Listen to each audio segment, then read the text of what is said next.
Miller Express LLC is a Solid Rock Radio business ministry partner specializing in delivery, setup, and relocation of storage buildings. More info by calling 803-300-7594. Backstage with Mothership on Solid Rock Radio begins now. Hear the best in new music, artist interviews, stories from the road, and more. You are now backstage, and here's your host, Mothership. Hey everybody, I pray you're all well. Randall Broadhead of We Are Vessel and I set up this interview at Kingdom Come Festival back in June. It was good to finally meet him and learn more about what he's up to. I hope you enjoy it. So I have Randall Broadhead, frontman of We Are Vessel. How are you doing, man? I am doing well. What are you up to today?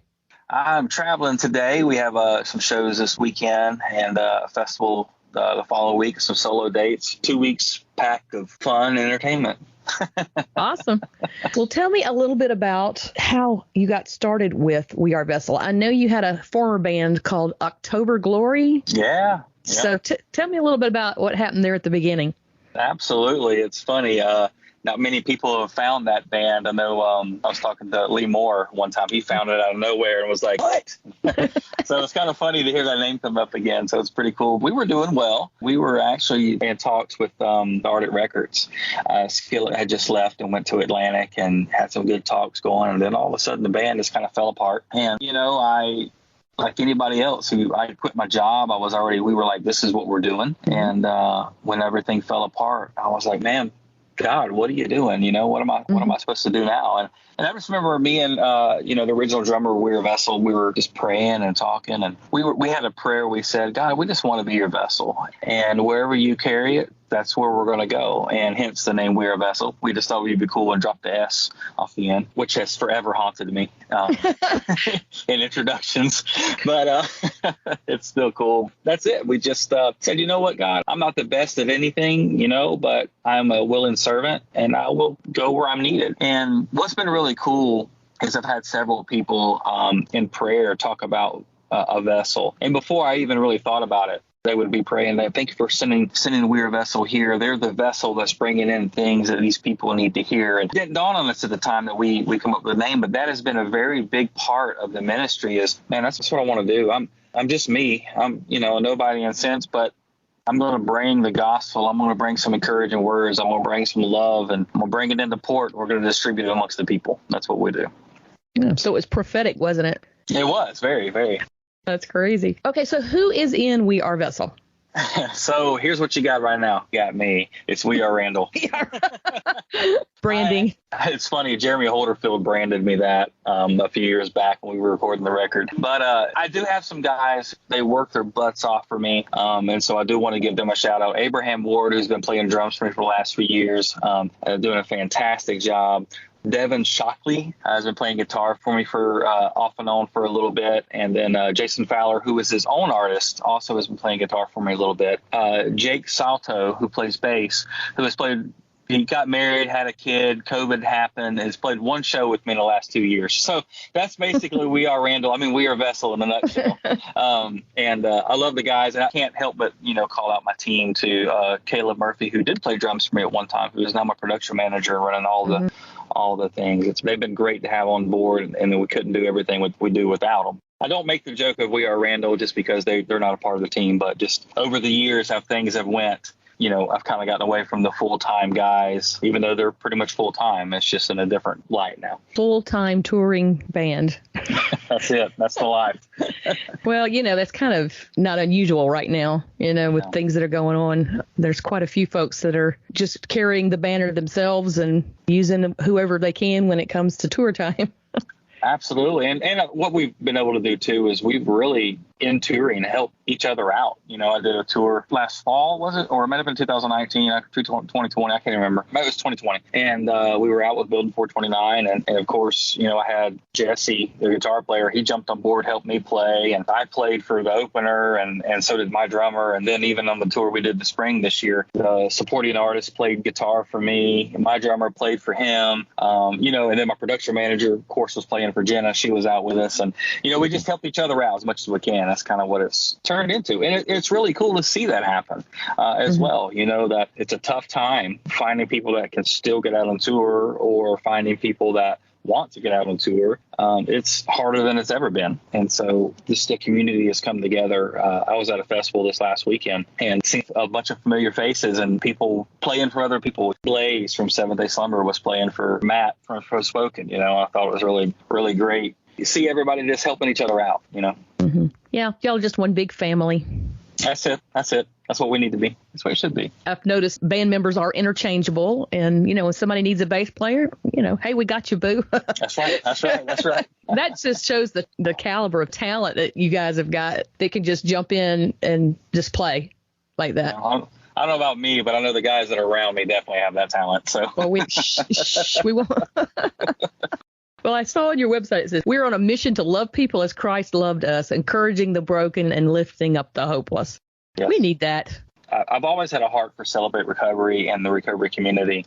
And over the last few years, we did this thing, Recovery Rocks Tour, back in 2016 and 17, and where we'd go in, we'd bring the full production rock band into Celebrate Recovery, and it was awesome, and seen a lot of cool things. And that was something that was really near and dear to me because I have battled depression and battled self-worth issues and people pleasing. And in my mind, I really feel like that people pleasing and depression is really the gateway drug to harder drugs and alcohol, because you get depressed and you're looking for something to feel. I've been at my point where I've been broken down and like, well, I'm just let's give up, and go do whatever, I feel like the depression leads into that. And since doing the Recovery Rocks Tour, we started doing some solo dates where I go out, just me and my guitar, and I share some songs and some stories and my testimony to recovery community in those meetings, and basically just become a part of the meeting as well. And what I've seen, not only of every night, just me being encouraged and finding healing and sharing my stories, because, I have a testimony, but it's always changing. There's always things being added, and getting to share and be real with everybody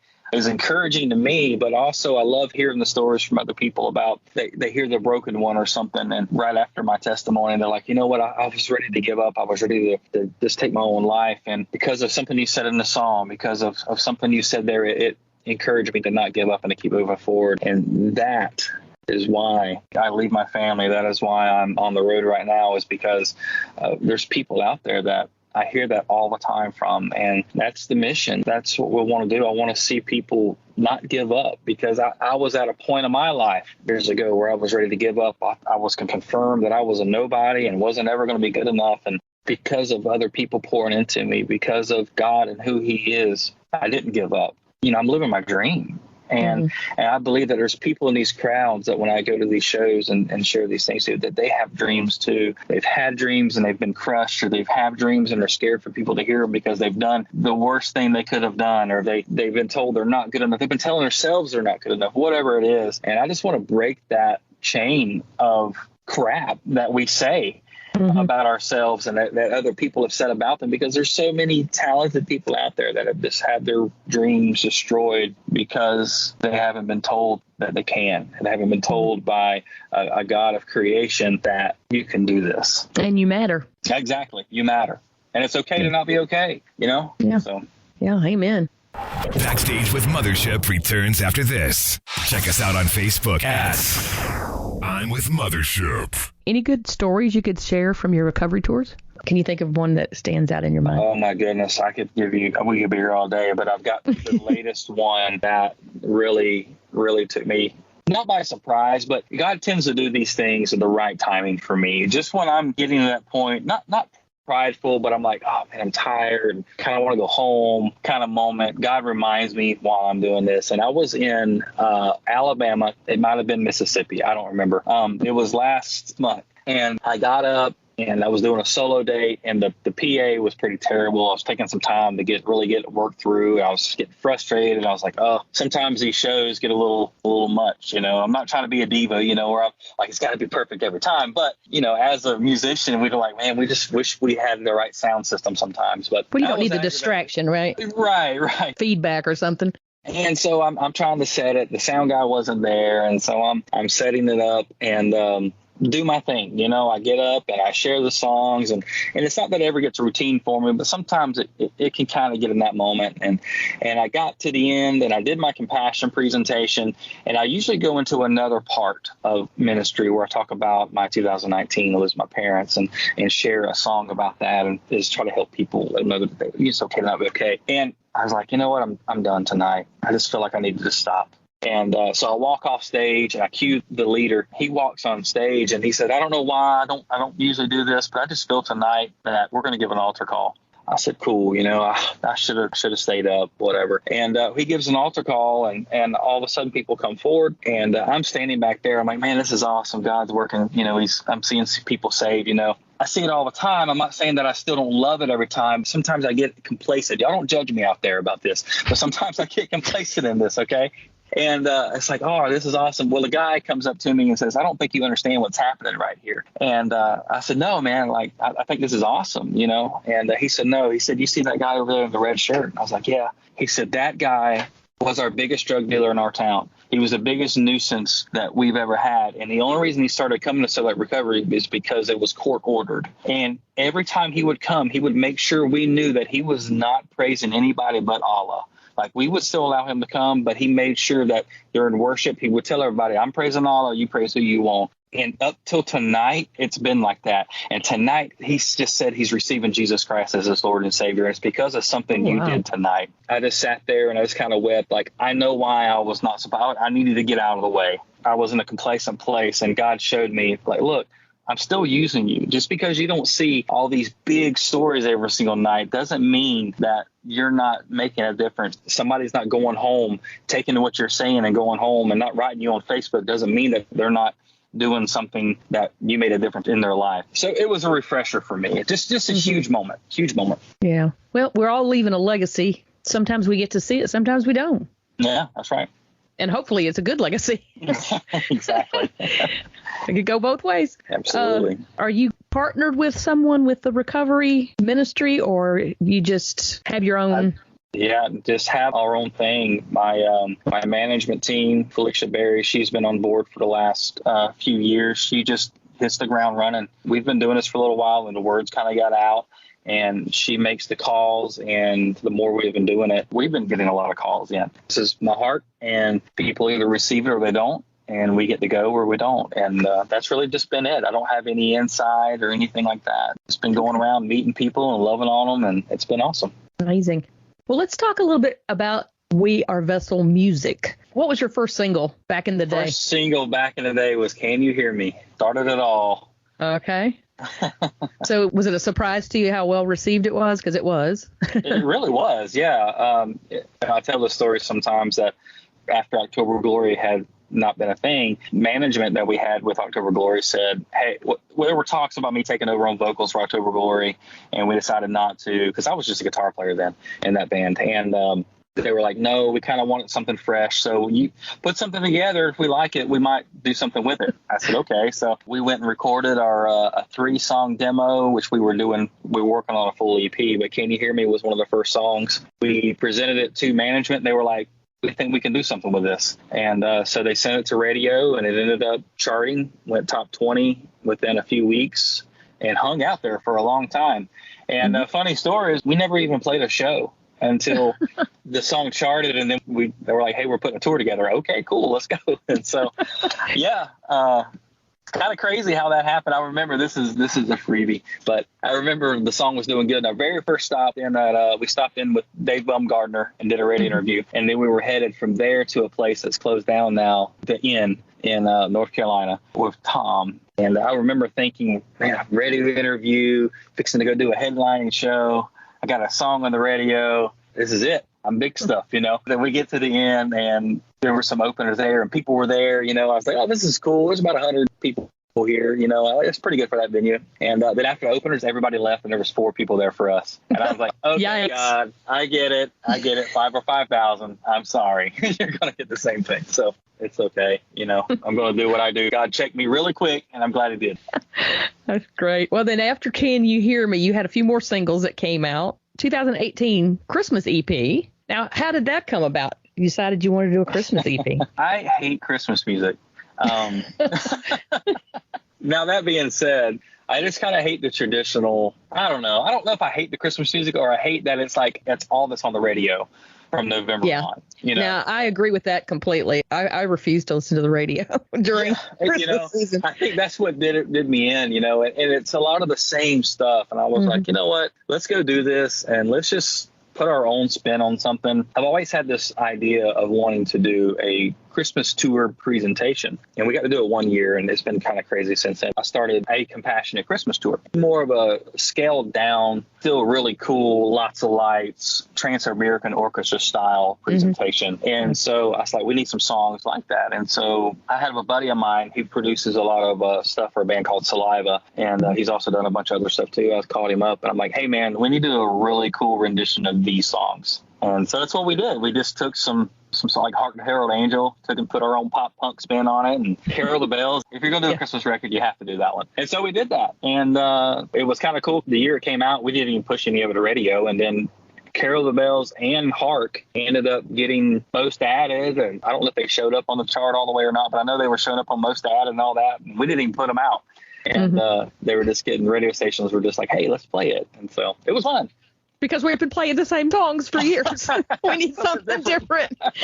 Amen. So, yeah, it was fun. It was fun. So we didn't even have an outside producer on it. Me and my buddy just did it in-house at my studio, and it was a blast. Just had a blast with it. Now, how did some of your other singles do, like Lift Your Voice? I think our biggest success we had was probably with Holding On, our Broken One, that came out before, and then Lift Your Voice did well. I don't even remember. I think it went top 20. And it was a fun song. It was one of the songs that we recorded when we were doing it. I was like, I need a TFK style song, something that we can, just chant. Really fun song. Then we had Without a Fight after that, which charting wise has been my biggest charter. I think it was number 7 for about 6 weeks or so. That song meant a lot to me. You've got a single out right now. You Hold It All? Yes, I do. Over 40K streams already on Spotify? Yeah, it's been doing pretty well. It came out July 9th. Over 40,000 streams. That's good for us, Maybe not, for in country, they need that in 3 hours. But but for us, it's good, It's a different kind of song. I don't know if you've had a chance to check it out. This whole new record is different. But You Hold It All comes out kind of as a crossover type single. We kept it with guitars in it and everything, but definitely had a pop vibe. I was going to say, your genre's kind of changed a little over the years. Yeah. I turned 40 and I can't keep up with Matt Baird. I can't keep jumping off these risers and speakers and stuff. So I got to sing something that's a little calmer.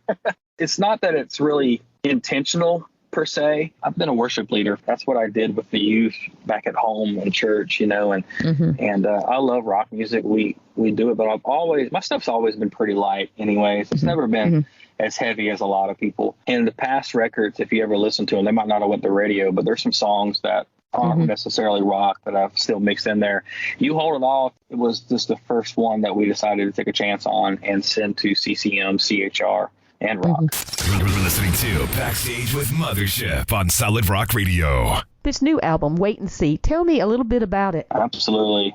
Man, I've been describing this record really as my heart. 2019, I lost mom and dad back to cancer. And we had literally just started writing a record. I was at my buddy's house, Jason Roy from Building 429. We were going to write a song. And songs I was bringing to him to kind of work off of, like they had a lot of meaning to me, but it was kind of past writing a little bit. I was in a different place when I showed up then. This is when mom was sick before she had passed, when I showed up first to write. And I remember talking to Jason and it's like, man, I got these songs, but man, my heart's just not there. My mind's not there. This is where I am. He's like, well, let's write here.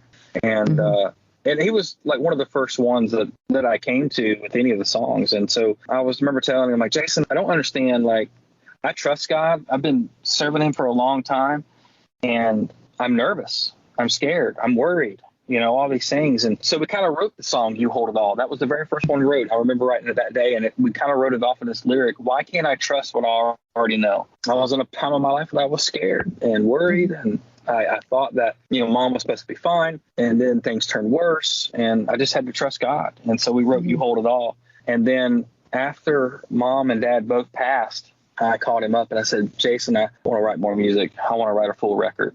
And I've got a lot of things I need to say and a lot of things I want to say. And I'm not sure how they're going to come out. And I feel like they're going to come out different than they've ever come out before. And so that's what happened. This is how I feel right now. And so we write a song off of it. This is where I'm at right now, Jason, and we write a song off of it.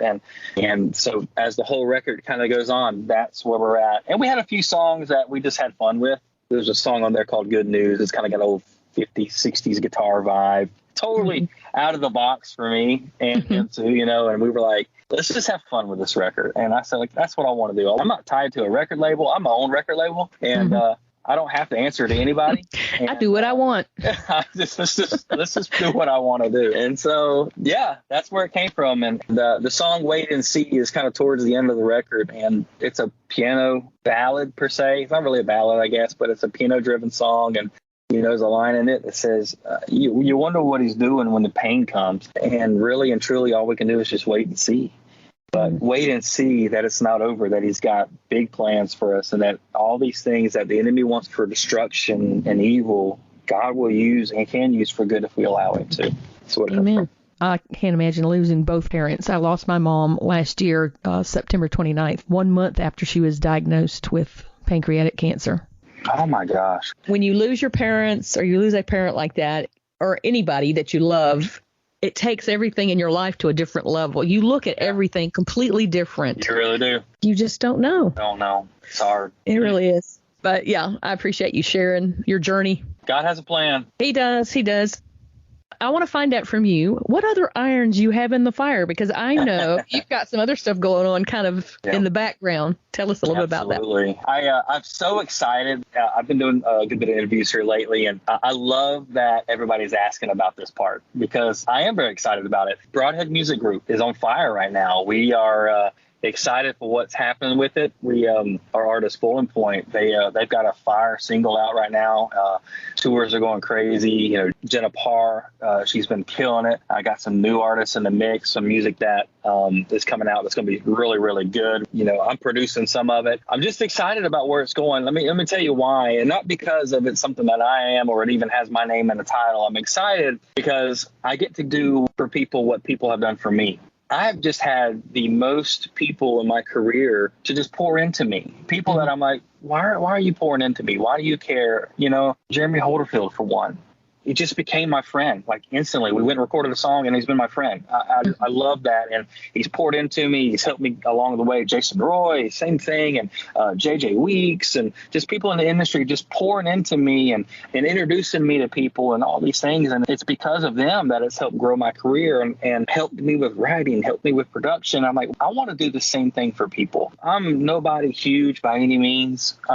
But what I have learned in the 15 years of doing this, I can help save somebody, probably a good 7-8 years of mistakes. And I can help you. I think I'm a decent songwriter. I think I'm a decent producer, and I know I've got a good heart. Let me help you. And so that's what I'm doing. Now, I can't help everybody, but the ones that I connect with and find out that we have some similarities and that we think we can be a good team with, we've been talking and we've been really hitting the ground running with it. I brought on Jeffrey Parr. He's been running the marketing side of everything and doing a lot of the publishing and things like that, where I've been doing a lot more of the artist development. And so we've been growing that a little bit. We don't do booking, but we may be starting soon. We're growing, and it's becoming larger than I ever thought that it could be. I figured maybe I could just help a few people along, but it's gotten some attention. Everybody's seeing that, man, the Broadhead Music Group camp, they've got some things going on over there. And I'm excited about it. I'm very excited about it. Not because of, like I said, for me or for Weir Vessel, but for the guys in it. I'm excited to see what they get to do. Like for right now, Jenna and Bowling Point, they're on the chart or about the chart. I'm trying to show up on most added, you know what I mean? Yeah. But I'm excited for them, and so it doesn't have to always be about me. And we got some new artists coming up, Aaron Michaels. You guys may have seen him out and about a little bit, some festivals and stuff. We're writing a brand new record for him. rebranding, relaunching. He's got a great heart. He's got a great voice, fixing to take everything by storm. I've got another artist, David Dixon, who is a band that you're going to hear of soon. Probably first next year, we're going to release a single, a band called Riddle Me This. It's going to be like nothing you've ever heard before on the radio, and we're going to take a shot. I think it's big radio potential, but it's different. You know, not many people has done the Green Day style, and he does it very well. Almost has that Billy voice a little bit, you know, and I think it's something special to it. And he's got a great heart. And we're finishing up that EP right now, and we're talking to some other people that's maybe not official yet, but it's going to be incredible. I'm just excited for where it's going. A lot of stuff going on. Yeah, fun, tiring, but fun. All right, so We're Vessel Tours. Now, this is going to be airing in a couple of weeks. So tell me a little bit about what's going on through the fall. Absolutely. So fall looks different than what we thought it was going to look like. We had a tour planned with Stars Go Dim and Dan Brenmus, and COVID's had a little bit of its hand in how it was going to be. We decided to let them do their things. I don't think we were going to be able to make it work out. And I just remember saying, we can do some more solo dates. We can do some more of that. I love tours. I love the big sound, big lights. But man, there's something special about solo dates that I just really enjoy. So we're working on booking some more of those right now. We are in talks with a few festivals still for this fall that are putting some things together. Yeah. So, and we still want to try to put this Christmas tour together, but we're a little iffy on COVID right now. Yeah. I really want to do a Compassionate Christmas tour. I think it's fun. We did it one year. We did 15 dates one year back in 2018. It was really fun, really successful. And then 2019, we talked about earlier, I lost my parents, so pulled the dates. And then last year was just last year. And so last year was nothing. Yeah. So who knows, you know? So yeah. Well, maybe you can do it online when if nothing else happens. Get in touch with Joel Burris. Good idea. Do your little online Christmas. Might do that. Yeah. Cantata. Yeah. Well, that's you said cantata, I guess. So. Now I think you're kind of showing your age when you say a cantata. Hey, I'm guilty too. I know exactly what you're talking about. Everybody 28 and under is like, what is that? That's funny. Last question is, because I always ask it, your favorite road snacks. Favorite road snack. It changes from time to time. My favorite road snack is definitely cheese nips. They're on my rider, and mainly because I can get them in the green room and carry them on elsewhere and just always have them. And beef jerky. Usually if you see me riding in my car, I got cheese nips and beef jerky. Pretty readily available. Now, that's an easy one. Yeah, I'm pretty easy to get along with. I'm not a diva. Try not to be. But you do have cheese nips on your rider. I do. Yes, I do. Okay. All right, man. Well, let me let you go. It's been awesome talking to you. I really enjoyed meeting you at Kingdom Come Festival and sitting down and talking for a few minutes. So I appreciate you setting up this time where we could finally get together. Man, I appreciate it, Cindy. I appreciate it a whole lot. I appreciate for what you do and all you do, and not just for me, but for all the artists that are doing this. And, you know, if it wasn't for radio, if it wasn't for you guys doing what you do, this wouldn't be possible. It takes you guys being behind us. We all have to help each other. That's what we do. Edify, build each other up, and support each other. Amen. Amen. Thanks, Cindy. I appreciate it. Take care. All right, bye. Thank you for listening tonight. Stay tuned for more great music all night long. Be sure to check out my I'm with Mothership Facebook page and Solid Rock Radio's website. Follow the link under shows to Backstage with Mothership, which will have the links to my guests' social media accounts. This show will be replayed at 4 a.m. Eastern Time. Past interviews available on podcast.solidrockradio.org, iHeartRadio, Apple Podcasts, Spotify, and on Pandora platforms. And remember this week, be kind to one another.